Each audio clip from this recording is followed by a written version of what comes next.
إن أول بيت وضع للناس للذي ببكة مباركا وهدى للعالمين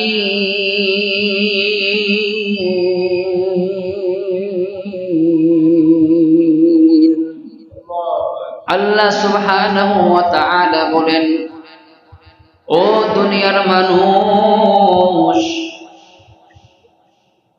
ওয়ালিল্লাহি আলান নাসি হিজ্জুল বাইতি মান ইসতাতা, যারা তোমাদের মধ্যে ধনী আছে তাদের উপর আমি আল্লাহ তাআলা হজকে ফরজ করে দিলাম। হজ ফরজ করার পরে আল্লাহ তাবারক ওয়া তাআলা বলেন, বান্দা ও বান্দি, দুনিয়ার মধ্যে সবচাইতে একটা বড় ঘর নাম হচ্ছে বাইতুল্লাহ। ইন্না আউওয়ালা, নিশ্চয় প্রথম ঘর, ওই ঘরের নাম হচ্ছে বাইতুল্লাহ। ইন্না আউওয়ালা বাইতি উদিয়া লিন-নাসি লাল্লাযী বিবাক্কাতা মুবারাকা। আল্লাহ তাআলা বলে, বান্দা ও বান্দি, প্রথম ঘর হচ্ছে বাইতুল্লাহ। ওই বাইতুল্লাহ তোমাদের জন্য রহমত, তোমাদের জন্য বরকত, তোমাদের জন্য রহমত, বারাকা। বান্দারে, ওই বাইতুল্লাহ ওয়া হুদাল লিল আলামিন, দুনিয়ার সমস্ত মানুষের জন্য বাইতুল্লাহটা হচ্ছে হেদায়েত স্বরূপ। কেউ যদি আমার বাইতুল্লাহর মধ্যে আসে, তার জন্য হেদায়েত আমি আল্লাহ তাআলা লিখে দিব। সুবহানাল্লাহ। তাহলে বাইতুল্লাহ মুবারক, বরকতওয়ালা। বাইতুল্লাহ দুনিয়ার যত ঘর আছে সবচাইতে প্রথম ঘর, ওই ঘরের নাম কি? জোরে বলেন, জবান খোলেন, আরো জোরে। ওই ঘরের নাম হচ্ছে বাইতুল্লাহ। বাইতুল্লাহ হচ্ছে হেদায়েতের জন্য যথেষ্ট। বাইতুল্লাহ হচ্ছে রহমত, বরকত ভরপুর। ওই বাইতুল্লাহকে তাওয়াফ করার জন্য আল্লাহ তাআলা বলেন, ওয়ালিল্লাহি আলান নাসি হিজ্জুল বাইতি মান ইসতাতা ইলাইহি সাবিলা। যারা ধনী আছে, যারা টাকাওয়ালা পয়সাওয়ালা, তাদের উপর জীবনে একবার হজকে আমি ফরজ করে দিলাম। সুবহানাল্লাহ। নবীর সাহাবা লব্বাইক বইলা দাঁড়াইয়া গেছে, ইয়া রাসূলুল্লাহ ওয়া ইয়া হাবিবাল্লাহ, আল্লাহর নবী গো, হজ কি জীবনে একবার না বারবার ফরজ? বলে, জীবনে একবার ফরজ, জীবনে একবার ফরজ। হজ কাদের উপর ফরজ হয়? যখন শাওয়াল মাস চলে আসে। হজের মাস হচ্ছে 2 মাস 10 দিন। 2 মাস 10 দিন হচ্ছে হজের মাস। এই হজের মাস যখন চলে আসে, কারো কাছে যদি ফ্যামিলির খরচ, আসা যাওয়া, বিমান খরচ, এই পরিমাণ টাকা অর্থ যদি কারো কাছে থাকে, তার উপর হজ জীবনে একবার আল্লাহ ফরজ করে দিয়েছেন। নবী বলে, হজ ফরজ হয়ে গেছে, তারপর বান্দাটা হজ করার জন্য আসে না। হজ ফরজ হয়ে গেছে, তারপরও বান্দিটা হজ করার জন্য আসে না। নবী বলে, ও আমার উম্মত, তুমি ইহুদি হয়ে মারা যাও কিংবা নাসারা হয়ে মারা যাও, তোমার জিম্মাদার আমি রাসূল নেব না। বলেন নাউযুবিল্লাহ। হজ ফরজ হওয়ার সঙ্গে সঙ্গে হজ বাইতুল্লাহ যাইতে হবে বাবা। সমাজের মধ্যে এলাকার মধ্যে এমন অনেক মানুষ আছে হজ ফরজ হইতে কিন্তু হজ করে না। কেন করে না? ছেলে বিয়ে করাবে, মেয়ে বিয়ে দেবে, তার জন্য হজ করে না। ছেলের বিয়ের সাথে মেয়ের বিয়ে দেওয়ার সাথে হজের কোনো সম্পর্ক, হজের কোনো সম্পর্ক, হজের কোনো সম্পর্ক। ছেলে বিয়ে করাবেন, মেয়ে বিয়ে দেবেন, তার সাথে হজ্জে বাইতুল্লাহর কোনো সম্পর্ক নাই। নবী আলাইহিস সালাতু ওয়াস সালাম বলে, বাবারে বিশ্বনবী রাহমাতাল লিল আলামিন বলেন, মৃত্যু কখন কার কোন সময় হয় এটা দুনিয়ার কোন মানুষ জানে না। মেয়ে বিয়ে দেওয়ার আগে আমার রূহটা আজরাইল নিয়ে নিতে পারে।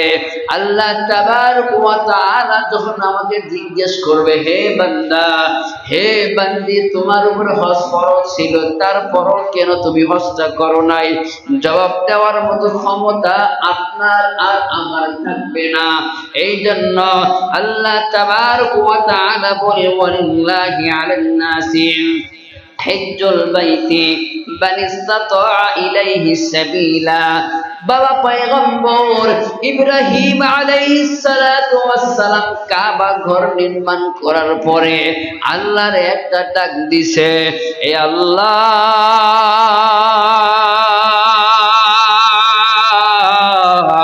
বাবা আর সন্তান মিলে বাইতুল্লাহর কাজটা সম্পূর্ণ করলাম, এখন কি করব? উপরের থেকে আওয়াজ আসছে, হে ইব্রাহিম, দুনিয়ার মানুষদেরকে লক্ষ্য করে একটা ডাক দাও, তারা যারা হজ করার জন্য আসে। ইব্রাহিম আলাইহিস সালাতু ওয়াস সালাম আশ্চর্য হয়ে গেছে, মরুভূমি আর মরুভূমি, মানুষ নাই, লতাপাতা গাছ নাই, এইখানে কেমন করে ডাকবো? মানুষ তো নাই, মানুষ শুনবো কেমনে? জিবরাইল আমিন আলাইহিস সালাতু ওয়াস সালামের মাধ্যমে বাবা ইব্রাহিম আলাইহিস সালাতু ওয়াস সালামকে আমার আল্লাহ বলে, ইব্রাহিম, ডাক দেওয়ার মালিক, ডাক দেওয়ার মালিক তোমার। এই আওয়াজ প্রতিটি রূহের মধ্যে পৌঁছানো আমি আল্লাহর কাজ। ইব্রাহিম, তুমি ডাক দাও, তুমি এলান করো, ও আযিন ফিন নাসি বিল হাজ্জি ইয়াতুকা রিজালা। বাবা একটা পাহাড়ের উপরে দাঁড়াইয়া পয়গম্বর ইব্রাহিম আলাইহিস সালাতু ওয়াস সালাম দুনিয়ার সমস্ত আউয়াল আখির সমস্ত মানুষদেরকে লক্ষ্য করে এলান করছে, মুয়াজ্জিনের ভূমিকা পালন করছে। এ দুনিয়ার মানুষ,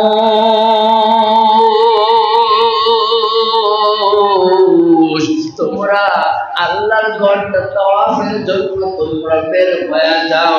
আমার আল্লাহ বলে, ইব্রাহিম, তুমি যখন ডাক দিবা, ওয়াযিন ফিন নাসি বিল হাজ্জি ইয়াতুকা রিজালা ওয়া আলা কুল্লি দামিরি ইয়াতিনা মিন কুল্লি ফাজ্জিন আমিক। তুমি ডাক দেওয়ার পরে মানুষগুলা পায়ে হাইটা মাইল কি মাইল সফর করে আসবে। ইব্রাহিম বাহনের উপর সওয়ার হইয়া মানুষগুলা তাওয়াফের জন্য আসবে। বিশ্বনবী রাহমাতাল লিল আলামিন বলেন, এ আমার সাহাবারা, ইব্রাহিম আলাইহিস সালাতু ওয়াস সালাম খালি ময়দানের ডাক দিছে, যেইখানে কোনো মানুষ ছিল না। আল্লাহ তাবারক ওয়া তাআলা প্রতিটি রূহের কর্ণকমরে আউয়াল থেকে আখির পর্যন্ত, এখনো পর্যন্ত বাবা যে মানুষগুলা, যে রূহগুলা জমিনের মধ্যে আসে নাই বাবা, প্রতিটি রূহ বাবা ইব্রাহিম আলাইহিস সালাতু ওয়াস সালামের ডাকের জবাব শুনে লাব্বাইক বলে ডাকের জবাব দিয়েছে।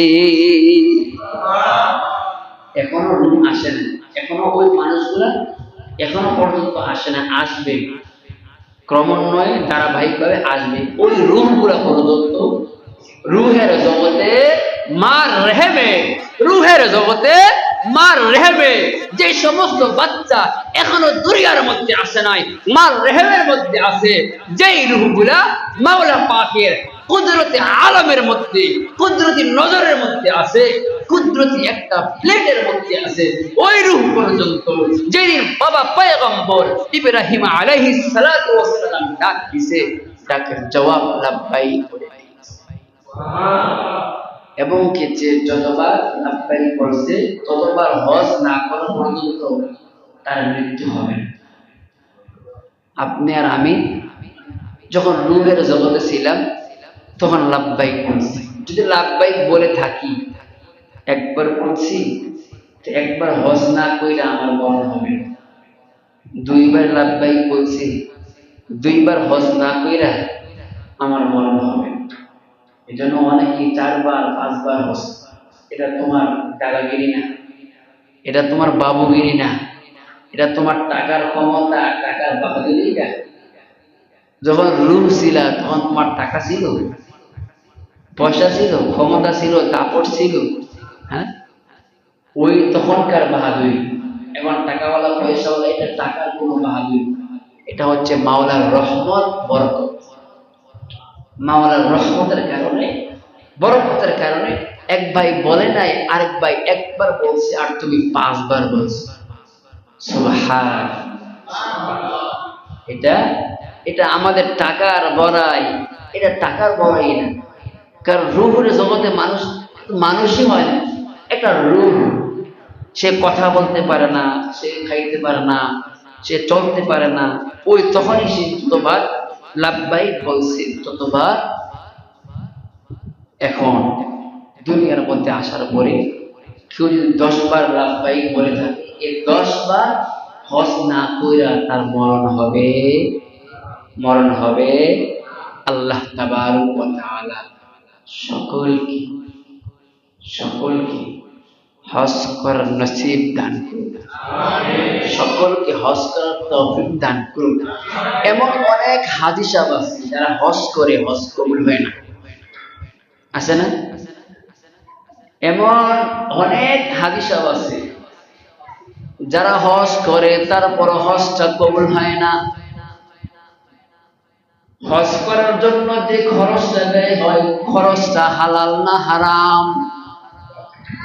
হারাম টাকার কারণে আল্লাহ তাআলা বলে, বান্দা একবার কেন 100 বার তুমি আমার ঘরে আসতে পারো, তোমার ডাকের জবাব আমি আল্লাহ তাআলা দিব না।